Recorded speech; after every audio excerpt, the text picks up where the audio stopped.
Do people actually take the time to buffer their local anesthetics? Find out today on Medical History Mysteries.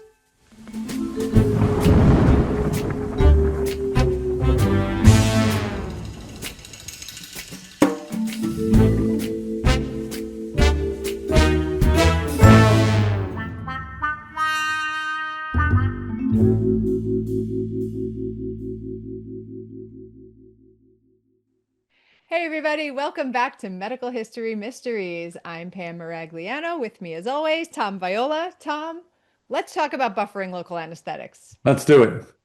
So, I've always found it to be there's people that are like, there's super easy ways to do it. You can use sodium bicarbonate and like mix it up and like suck it into your syringe. It just seems, number one, not super predictable for me to do that. And I feel like my patients have been fine. So I feel like I'm in church. I'm going to admit I do not buffer my local anesthetic, but there's people who swear by it. So let's talk about it. Yeah, to be honest with you, Pam, I don't know why we all don't buffer our anesthetic. I mean, it can almost be considered the standard of care when you think about it, because in every cartridge of anesthetic, there's this ingredient such that the more anesthetic we use in volume, the more difficult it becomes to establish and maintain anesthesia. And that's acid. So think about it. Every time you add another corpuscle, you're adding more acid, which drives down the pH of the tissue, which makes it more difficult for the anesthetic to work because it makes the anesthetic more water soluble instead of fat soluble, allows it to cross membranes.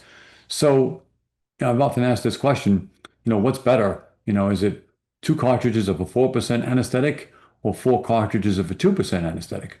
And of course, the answer is the two cartridges of the 4% because you're getting the same number of molecules and half the amount of acid. But why are we even dealing with the acid when we have buffering capability?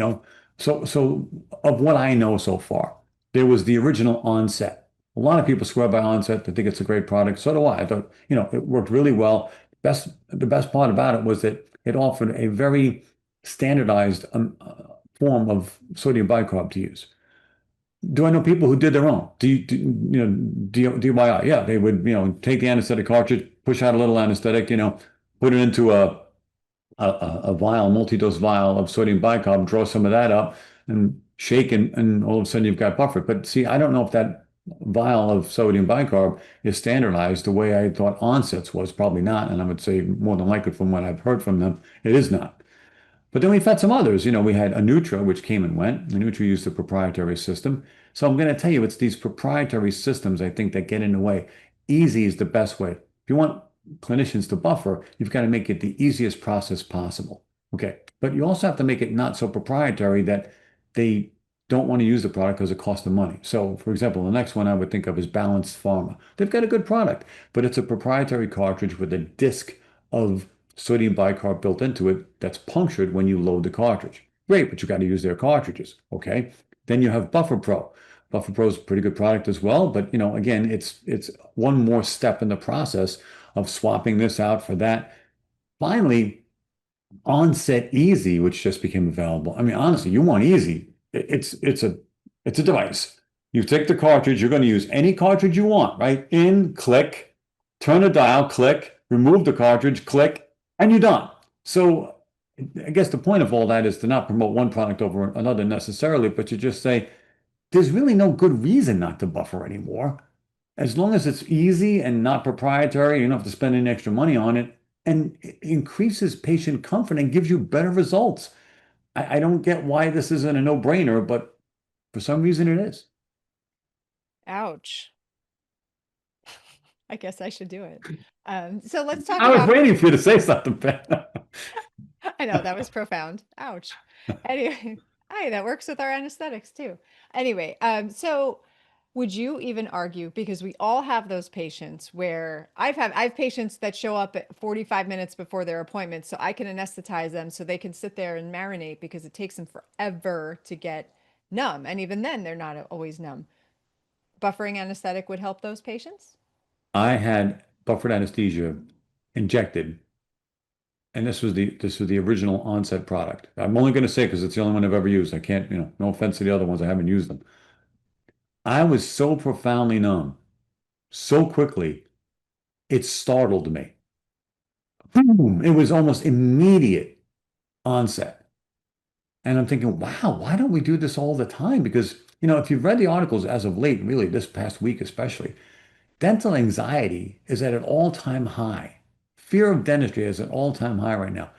Why wouldn't I want to use a product that eliminates anxiety and fear by making the patient so numb so quickly that their level of confidence is through the moon? Like, wow, I never have to worry about this ever again. I'm so numb. Do whatever you want. And to be honest, it makes you look like a rock star. Like if I'm a layperson and I get numb that fast, I'm like, wow, I like this one. They know what they're doing. I don't see the downside. That's what I guess I'm getting at. I guess probably the cost, and in some instances, the time, and probably back in the day, just the complication, with trying to buffer it yourself. So I want to get back to onset easy. You're saying that you put it in a cartridge, you put it in, you click, you turn. Is it putting the buffering solution into your anesthetic cartridge? So now you take it out and you put it into your syringe, and now you inject it as you normally would. It's completely done in one step, basically. You have any cartridge you want. It doesn't matter. You don't have to buy anybody's cartridge. You could use whatever cartridge you want. Into the device it goes. That's the one click. Turn the dial. That's the second click. Pull the cartridge out. That's the third click. And you are ready to go. And again, I'm not trying to promote one product over another, but I mean necessarily, but wow, I mean, you can't get easier than that. So, but the onset, if you will, pardon the pun, of onset easy, I think now there's really no reason not to. This may be finally the onset of buffered anesthesia going forward in the future. I mean, I hope so. Maybe it's a turning point for us. I'm looking forward to seeing how the product changes dentistry forever. Interesting. All right. So everybody out there, I guess you and me both have to go out there and check out the differing buffering solutions that are out there and see what works for your practice. That's I'm going right. to throw one more little caveat at you. What about the reversing agents? So, there are reversal agents out there. Reverse has been out there for a long time. My problem with reversal agents is that, in order for them to work, they have to be vasodilators. So phentolamine is the active ingredient in Oriverse, just to pick on Oriverse for a second. And so the vasodilation is why you can clear the anesthetic out quickly and reverse the oral anesthesia, as the name suggests. But the problem, of course, is with all that vasodilation, you wipe the anesthetic out completely. So now the patient may be in pain. That vasodilation may result also in bleeding as well. Depending on where you injected it, some people have even reported trismus and even hematoma resulting from that vasodilation. And you've got to, at least according to the original instructions, you had to use the same number of cartridges of reversal agent as anesthetic that you used, and you had to put it in the same, almost the exact same hole. Well, with all that, and the fact that it still takes about 15 minutes to work, I can see why some people would say, based on the expense and the time and the effort, it really isn't worth it. Most anesthetics wear off pretty quickly.